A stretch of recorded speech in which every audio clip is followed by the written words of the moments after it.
بسم اللہ الرحمن الرحیم۔ حضرت موسیٰ علیہ السلام اور حضرت خضر علیہ السلام کا واقعہ، پارہ 19 کا ترجمہ۔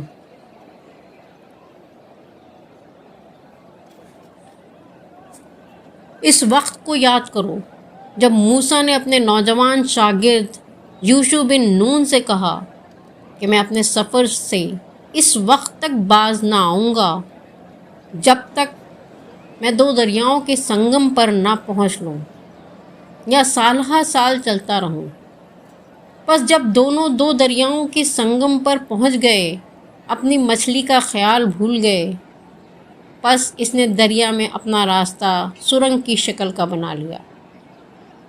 پھر دونوں جب اس جگہ سے آگے بڑھ گئے تو موسیٰ علیہ السلام نے اپنے نوجوان شاگرد سے کہا کہ ہمارا ناشتہ لاؤ، ہمیں اس سفر میں بہت تکلیف پہنچی۔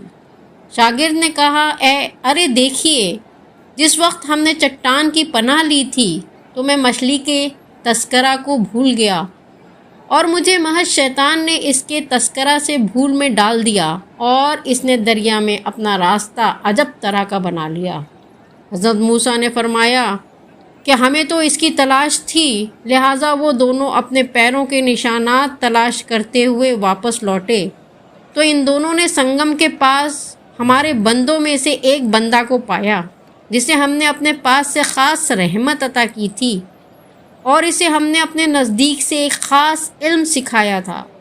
موسیٰ نے اس سے کہا کہ کیا میں اس شرط پر آپ کے ساتھ رہ سکتا ہوں کہ آپ مجھے ان اچھی باتوں میں سے کچھ سکھا دیں جسے آپ کو سکھایا گیا ہے؟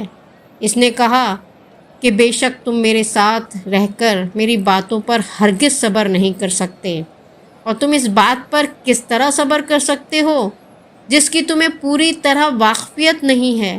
موسیٰ نے کہا کہ اگر اللہ نے چاہا تو آپ مجھے صابر پائیں گے اور میں آپ کی کسی بات میں نافرمانی نہ کروں گا۔ اس بندہ خضر نے کہا کہ اچھا، اگر تم میرے ساتھ رہنا چاہتے ہو تو تم مجھ سے کسی چیز کے بارے میں کوئی سوال نہ کرنا یہاں تک خود میں ہی تم سے اس کا تذکرہ نہ کروں۔ پھر دونوں ایک طرف چل پڑے، یہاں تک کہ جب دونوں ایک کشتی میں سوار ہو گئے تو خضر نے اس کا ایک تختہ توڑ دیا۔ موسیٰ نے اس پر کہا کہ کیا آپ نے اس کو اس لیے توڑا ہے کہ اس کی سواریوں کو ڈبا دیں؟ یقیناً آپ نے بہت ہی نامناسب بات کی۔ خضر نے کہا، کیا میں نے تم سے پہلے ہی کہہ نہیں دیا تھا کہ تم میرے ساتھ ہرگز صبر نہیں کر سکتے؟ موسیٰ نے کہا، جو بات میں نے بھول میں کی ہے اس پر مواخذہ نہ کیجیے اور میرے معاملے میں مجھے تنگی میں نہ ڈالیے۔ پھر وہ دونوں ایک سمت روانہ ہو گئے، یہاں تک کہ جب ایک بچے کو پایا تو خضر نے اس کو قتل کر دیا۔ موسیٰ نے کہا کہ کیا آپ نے ایک بے گناہ جان کو بھلا کس جرم میں قتل کیا ہے؟ یقیناً آپ نے بہت ہی بری بات کی ہے۔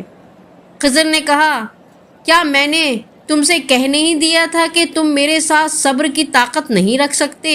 موسیٰ نے کہا کہ اگر اس کے بعد آپ سے کسی چیز کے بارے میں سوال کروں تو آپ مجھے اپنے ساتھ نہ رکھیے گا، یقیناً آپ میری طرف سے عذر کی آخری حد تک پہنچ چکے ہیں۔ پھر وہ دونوں روانہ ہوئے، یہاں تک کہ جب ایک گاؤں والوں کے پاس پہنچے تو اس کے باشندوں سے کھانا کھلانے کا مطالبہ کیا، مگر انہوں نے ان دونوں کو کھانا کھلانے سے انکار کر دیا۔ ان دونوں نے اس گاؤں میں ایک دیوار پائی جو گراہی چاہتی تھی۔ خضر نے اس کو درست کر دیا۔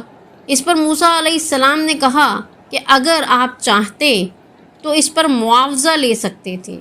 خضر نے فرمایا، یہ ہماری اور تمہاری جدائی کا وقت ہے، میں تمہیں ان باتوں کی حقیقت سے آگاہ کرنا چاہتا ہوں جن پر تم سے صبر نہ ہو سکا، لیکن کشتی سو وہ چند مسکینوں کی تھی جو دریا میں محنت مزدوری کرتے تھے۔